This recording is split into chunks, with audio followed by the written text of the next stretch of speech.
का वोटर है तो ये जानकारी उनके लिए बहुत बहुत जरूरी है। चुनाव आयोग ने सिर नाम का एक नया अभियान शुरू किया है जो सीधे तौर पर वोट देने के अधिकार से जुड़ा हुआ है। चलिए इसे जरा समझते हैं। देखिए, ये अभियान 2 फेज में होगा। पहला फेज 4 नवंबर 2025 से शुरू होगा, जिसमें बूथ लेवल ऑफिसर्स यानी बीएलओज घर घर आकर वोटर्स की जानकारी को वेरीफाई करेंगे। अब इस पूरी प्रक्रिया का जो आधार है वो बहुत सरल है।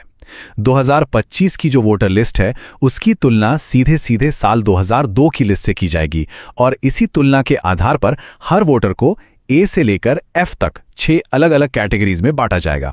मतलब 2002 की वो लिस्ट ही एक तरह से सब कुछ तय करने वाली है। तो सवाल ये उठता है कि किसी को कौन सी कैटेगरी मिलेगी। इसके लिए ना 2 मुख्य चीजें देखी जाएंगी। पहली, वोटर की उम्र, और दूसरी, 2002 की वोटर लिस्ट में उनके परिवार का नाम है या नहीं। ठीक है, तो सबसे पहले ग्रुप को देखते हैं। ये वो लोग हैं जिनकी उम्र 38 साल या उससे ज्यादा है, यानी जिनका जन्म 1 जुलाई 1987 को या उससे पहले हुआ है। अगर उनका नाम 2002 की लिस्ट में मिल जाता है तो उन्हें रखा जाएगा कैटेगरी ए में, और अगर नाम नहीं मिलता तो उन्हें डाल दिया जाएगा कैटेगरी बी में। एकदम सीधा सा हिसाब है। अच्छा, अब आते हैं दूसरे एज ग्रुप पर।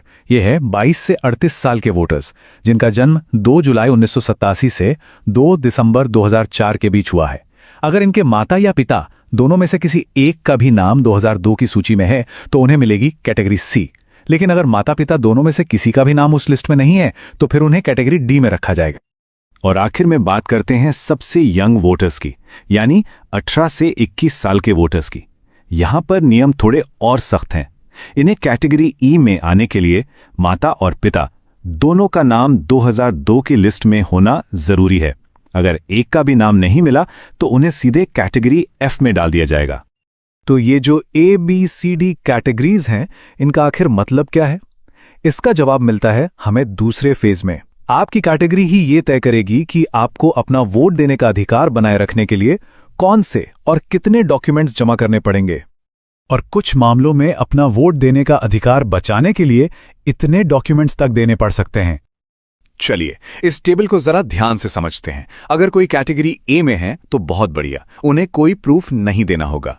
बी, सी और ई कैटेगरी के लोगों को सिर्फ अपना एक प्रूफ देना होगा। लेकिन कैटेगरी डी वालों को अपना और अपने माता या पिता में से किसी एक का यानी कुल 2 प्रूफ देने होंगे। और सबसे ज्यादा कैटेगरी एफ वालों को अपना और अपने माता पिता दोनों का मतलब कुल 3 प्रूफ पेश करने होंगे। और सबसे जरूरी बात,